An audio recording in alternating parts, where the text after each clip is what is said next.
네, 저는 이은형입니다. 국민대학교 경영대학에서 경영전략하고 조직행동론을 가르치고 있고요.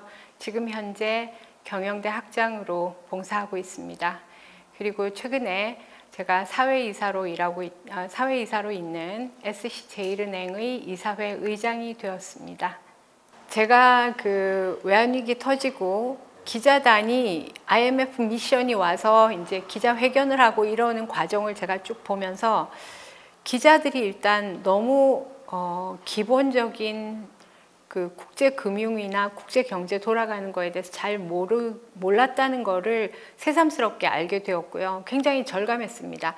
그래서 만약에 기자들이 그런 거에 대해서 좀 많이 알았다면 굉장히 일찍부터 일종의 early warning이라고 하죠. early signal, 아주 조기 경보 같은 거를 잘 울려줄 수 있었다면 우리나라가 그렇게까지 가지는 않았을 거라는 생각이 들면서 굉장히 그때 많이 마음이 아팠죠. 속상했고. 그게 이제 저희 조직행동론의 굉장히 중요한 파트인데요. 의사결정권자의 인식입니다. perception. 예, 그러니까 우리 기업을 둘러싼 환경을 어떻게 평가하고 판단하고 거기에 대해서 우리가 어떻게 행동할 것인가를 결정하는 건데요. 이 환경을 평가할 때 굉장히 오류를 많이 범한다는 거예요. 우리 기업은 괜찮을 거야. 상대 기업은 뭔가 오류를 범해서 잘못 갈 거야.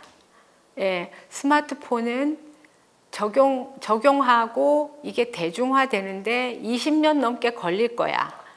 예, 이런 게 다 assumption, 잘못된 가정이잖아요.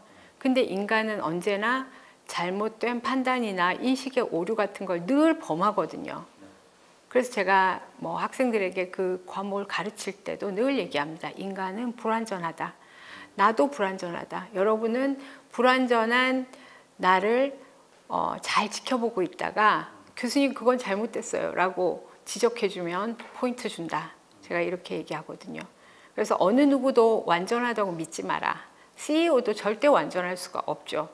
완전 무결하다는 건 없잖아요. 그러니까 늘 오류를 범할 수 있다는 거를 자기가 아는 CEO는 굉장히 훌륭한 CEO라고 할 수 있습니다. 제가 SC제일은행에 가서 가장 크게 느꼈던 점은 이사회 운영을 정석대로 하고 있다는 느낌이었어요. 제가 사회이사를 여러 곳에서 한 건 아니지만 경험도 있고 또 다른 사회이사분들로부터 얘기를 많이 듣거든요. 근데 사회이사에게 모든 정보를 굉장히 투명하게 열심히 알려주는 회사는 많지 않아요. 예, 그리고 너무 많은 거를 아실 필요는 없습니다. 약간 이런 소극적인 방어적인 그런 자세거든요. 대부분. 그런데 이 SC제일은행은 하나라도 더 알려주려고 노력을 하는 거예요. 영국에서 오나요? 일단 영국에서 오는 기업 문화, 분위기가 있는 거죠. 사회이사는 독립적이어야 하고 전문적이어야 하고 다양성을 가지고 있어야 한다. 이 세 가지를 철저하게 지키려고 노력을 하는 거죠. 그래서 독립적으로 의사 결정을 하려면 정보가 충분해야 되는 거죠. 그래서 사회이사들에게 충분한 정보를 제공하기 위해서 CEO, 즉 행장님부터 거기에 근무하시는 임원들까지 아주 정성껏 노력을 합니다. 그게 저한테는 가장 큰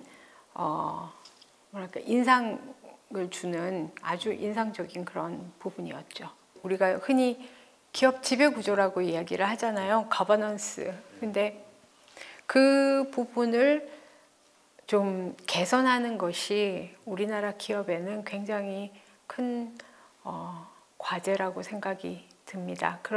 그런 것 중에 하나가 바로 이사회의 독립성, 전문성, 다양성, 이걸 위해서 굉장히 노력을 하는 거죠. 아닙니다. 진짜 SC제일은행은 일단 거기에 D&I 챔피언이라 그래서 임원들 중에서 한 명씩 돌아가면서 Diversity and Inclusion, 다양성, 포용성을 계속 그걸 위해서 많은 노력을 하는 그런 담당자가 지정이 돼 있어요.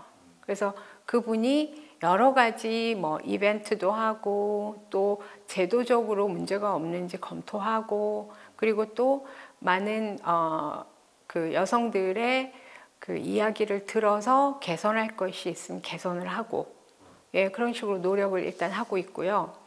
그 외에도 실제로 이제 임원의 구성이나 이런 걸 보면 일단 저희 그 이사회만 해도 벌써 여기에 여성 이사가 2분이 저를 포함해서 2명이 있거든요. 이거는 보통 다른 이사회에서는 좀 보기 드문 그런 모습입니다. 그래서 실제로 기업 자체가 영국의 그 그룹 영향을 받아서 굉장히 그 부분을 진심으로 노력을 하고 있는 거고요. 실제로 그게 성과로 나타나고 있습니다. 결과로.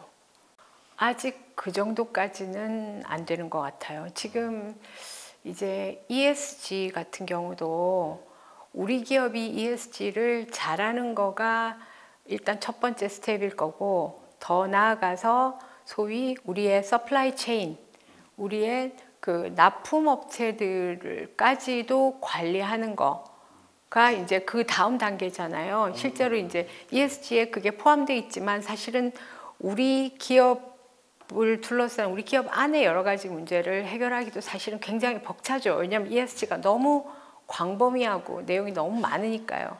근데 그 중에 한 영역이 이제 서플라이 체인에 대한 관리인데 그것까지 하게 되면 그거는 정말 좀 고도화된 거라고 볼 수가 있겠죠. 그러니까 은행도 투자하는 기업에 대해서 ESG를 적용하는 게 어느 정도 지금 약간 시작 단계인 것 같아요. 그래서 저희가 SC제일은행에서 지난번에 한 투자 중에서 예를 들면 포스코의 그 외국 그 진출한 회사에 투자하면서 탄소를 어느 정도로 줄이겠다 하는 그런 목표치 같은 것들을 받고 그리고 투자를 했거든요. 그러니까 그런 식의 노력이 시작은 되고 있다. 앞으로 이제 확산이 되겠죠.